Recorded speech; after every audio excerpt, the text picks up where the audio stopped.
So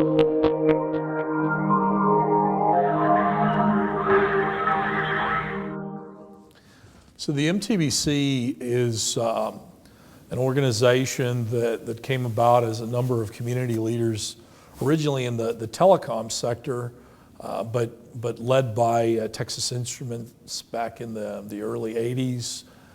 Came together to really foster a growth environment in this area and promote, at the time, what was considered the telecom corridor. Now it's really a technology corridor in North Texas.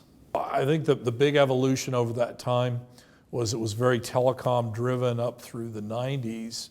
Obviously, as the bubble burst in the telecom sector in 2000, 2001, we began adjusting the organization, but really growing with the increased interest in internet technologies as well as other biomedical and healthcare technologies in North Texas.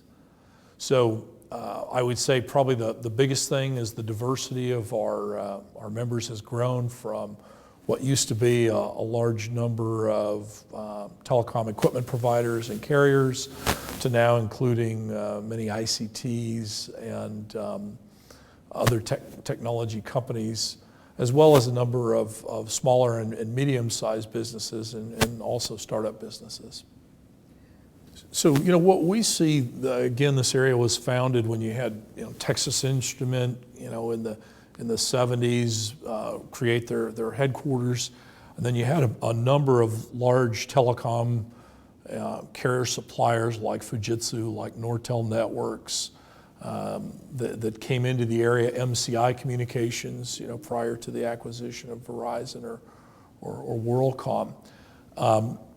So the area was very telecom centric, but what we see in our business, and I think it's true in the general area, is the lines are merging between information communication technologies and straight telecom.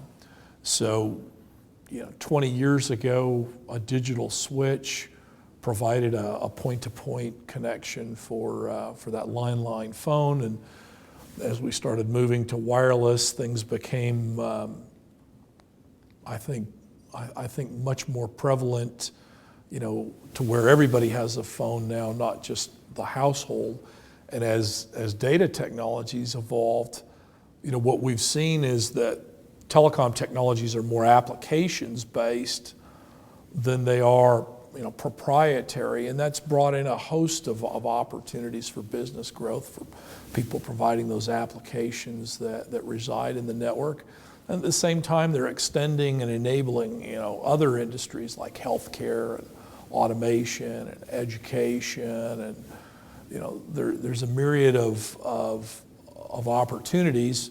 And now, as we see even more advancement in silica technologies, you start to see the overlap with things like alternative energy, solar power and wind energy, and finding more innovative ways to bring fossil fuels more cleanly to use.